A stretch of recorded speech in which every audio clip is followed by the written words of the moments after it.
Hello, I'm Jeffrey Peterson, AFA MEC President at Alaska Airlines. Today is Thursday, December the 6th, 2012. We just wrapped up 3 days of negotiations at the Alaska Airlines Flight Operations and Training Center in Seattle. We were joined this session by former crew scheduler Eric Velez, who helped us out with the scheduling provisions that we're looking at.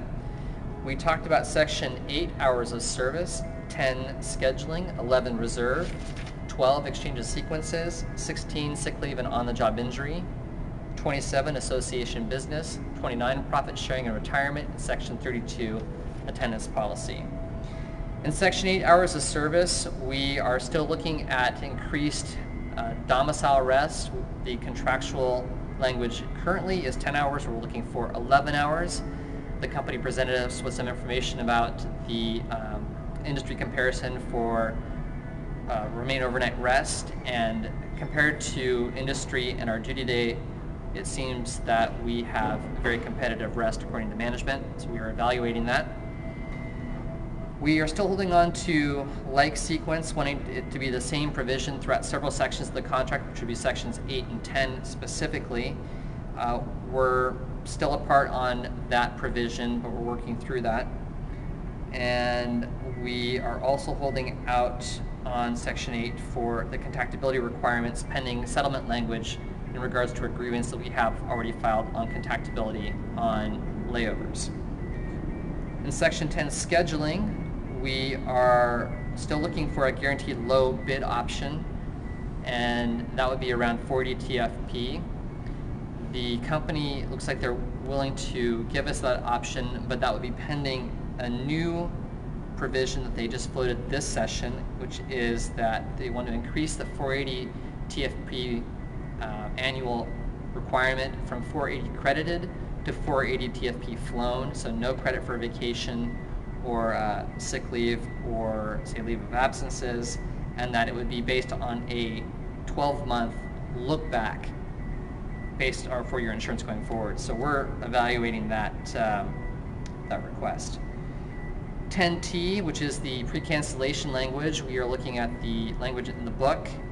We wanted to change like sequence in 10T to be the same everywhere, as well as with reassignments and move-ups, but because that language is better in 10T, what we have now, versus what looks like we're getting, where we're talking about with like sequences, we're going to leave that at book with a few improvements and clarifications.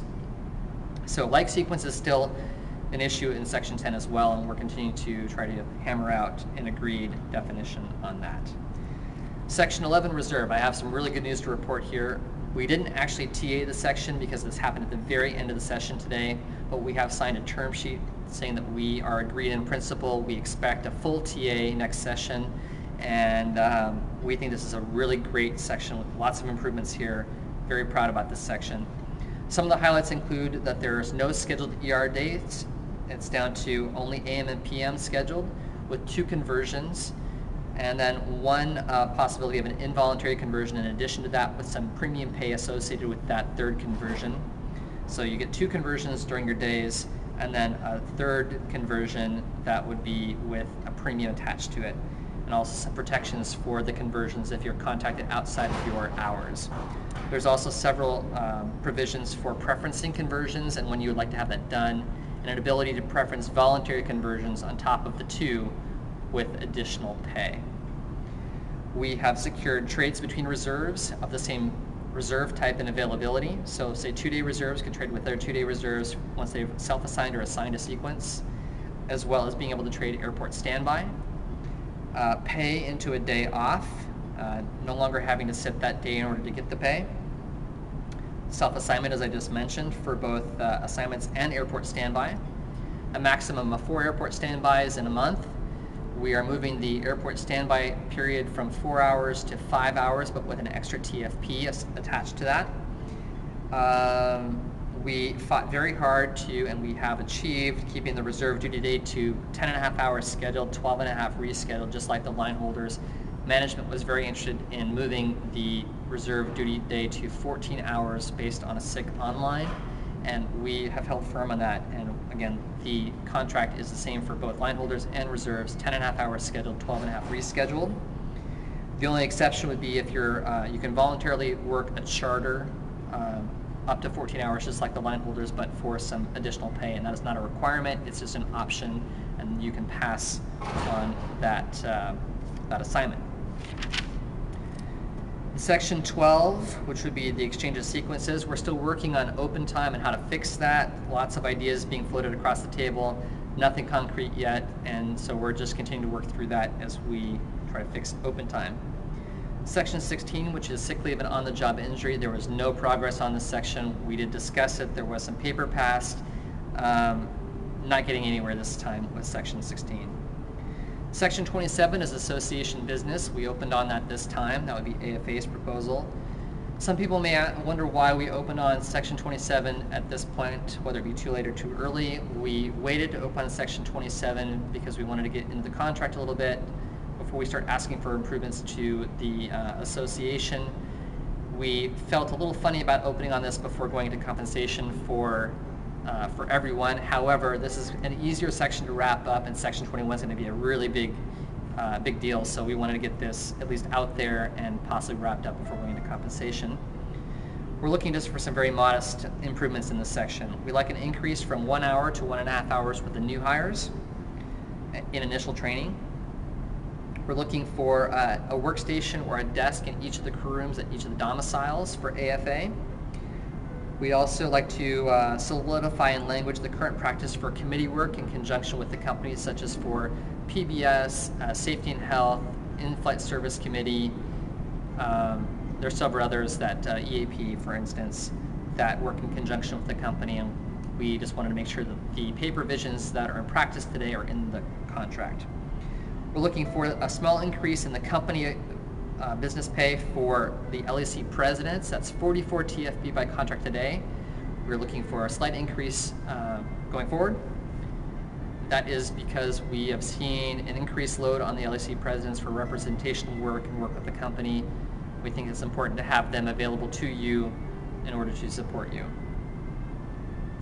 Additionally, we like to have the flight attendant contract and the flight attendant manual in digital format in applications, and that we would be able to use those in flight when appropriate on our personal devices.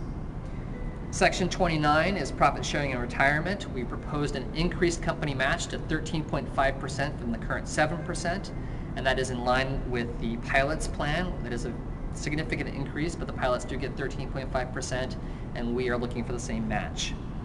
We are going to retain the performance-based pay, and that pretty much is the big parts of Section 29. The main point is the 13.5% for company match.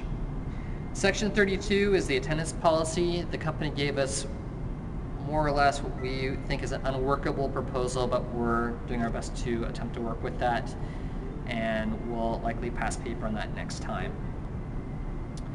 We were looking to achieve more dates with the company. Unfortunately, it looks like that both parties could not agree on additional dates so far. However, we did agree to do an additional date next time, and we also suggested that perhaps we could move negotiations from out of the building and out of town in order to help the parties focus more on negotiations and to speed things up. Our next negotiation session is January the 14th through the 17th. That will be 4 days rather than the normal 3 days, so we at least picked up 1 extra day there. And in the meantime, if you have any questions about what is going on in negotiations, you can find us at the Alaska Airlines Negotiations Facebook page, on the YouTube channel, or the Alaska MEC website at www.alaska-mec.org.